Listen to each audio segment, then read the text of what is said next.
بسم اللہ الرحمن الرحیم۔ آپ کو وسوسے آتے ہیں تو ہم کو بھی آتے ہیں۔ حضرت عمر رضی اللہ عنہ نے نماز پڑھائی مغرب کی اور تلاوت ہی نہیں کی۔ لوگوں نے کہا آج آپ نے تلاوت نہیں کی۔ حضرت نے فرمایا میں شام چلا گیا تھا، کھڑے مدینہ میں تھے۔ تو وسوسے آتے ہیں نماز میں، ہم کو بھی آتے ہیں، سب کو آتے ہیں۔ وہ مدینہ میں جہاد کی مشقوں کو چیک کر رہا تھا اور جہاد کی لشکروں کو چیک کر رہے تھے، ان کے بارے میں سوچ رہے تھے۔ ان کو اچھے خیالات آتے ہیں، ہم کو دکان کے خیالات آتے ہیں، کاروبار کے خیالات آتے ہیں، بہرحال خیالات آتے ہیں، مجھے بھی، ہر کسی کو۔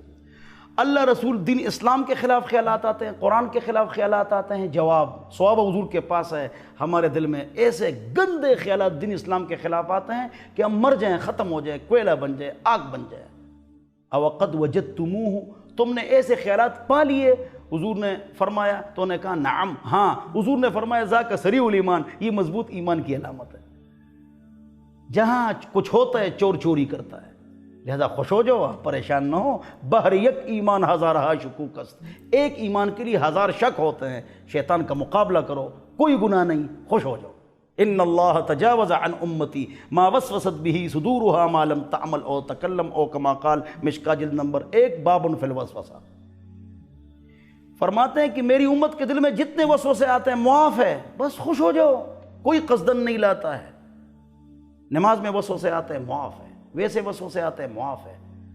میرا وضو ہے یا نہیں، وضو ہو گیا نہیں ہو گیا، نماز ہو گئی نہیں ہو گئی، اللہ نے مجھے معاف کر دیا نہیں کر دیا، آرام سے بیٹھ جاؤ بھائی۔ کہو شیطان تیرا منہ کالا، میں نے وضو کر لیا، وضو ہو گیا، غسل میں نے کر لیا، غسل ہو گیا۔ بار بار غسل نہ کرو، بار بار وضو نہ کرو، بار بار سبق نہ پڑھو، کہو ہو گیا، بس بات ختم ہو گئی، آگے چلو، تب آپ ٹھیک ہوں گے۔ وسوسے آ رہے ہیں، کہو آنے دو، بس ٹھیک ہو جائے گا۔ کیوں آتے ہیں تو اور زیادہ ہوں گے۔ وسوسوں پر پرواہ نہ کرو، یہ مضبوط ایمان کی علامت ہے۔ تو پریشان کیوں ہوتے ہو؟ کیوں پریشان ہوتے ہو؟ ہاتھ ناپاک ہو گئے جی، لوٹا ناپاک ہے جی، ایک بار دھو لو، ٹھیک ہے، بس۔ اس طرح مت کرو، اپنے آپ کو خوش رکھو۔ پریشان مسلمان کو شیطان دیکھ کر خوش ہوتا ہے، اپنے آپ کو خوش رکھو، وسوسوں پر توجہ نہ دو۔ پاکی ناپاکی کا وسوسہ ڈالنے والا شیطان ولیحان ہے، نماز میں وسوسہ ڈالنے والا حدیث ہے۔ ولیحان اور حدیث شیطان کو کہو تمہارا منہ کالا، میری نماز بھی ہو گئی، دعا بھی ہو گئی، وضو بھی ہو گیا، غسل بھی ہو گیا، میں پاک ہو گیا۔ کیوں پر طلاق دی یا نہیں دی، طلاق دی یا نہیں دی، وسوسہ آتا ہے۔ من طلق فی نفسی لم یطلق، بخاری شریف جلد نمبر 2 کتاب الطلاق۔ جس نے دل میں طلاق دے دی یا منہ پر ایسے وسوسہ سا آتا ہے، پتہ نہیں دی یا نہیں دی، اس سے طلاق نہیں ہوتی۔ یہ وسوسوں کے بارے میں نے آپ کو سمجھایا، آپ پریشان نہ ہو۔ لا حول ولا قوت الا باللہ، ہر نماز کے بعد 11 مرتبہ دل پر دم کرو، اللہ آپ کو صحت دے گا انشاءاللہ۔ اور پرواہ نہ کرو، آنے دو وسوسے۔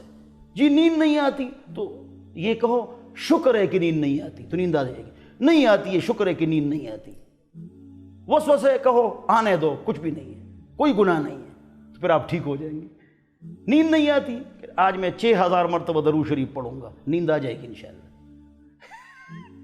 اپنے آپ کو خوش رکھو، پریشان نہ رہو، خوش رہو۔ بسم اللہ اللہم اذہب عن الہم والحزن، یہ حدیث ہے، یہ سر پر ہاتھ رکھ کے 3 بار پڑھو، حدیث ہے یہ۔ انشاءاللہ وسوسے ختم ہو جائیں گے۔ اللہ مجھے اور آپ کو عمل کی توفیق عطا فرمائے۔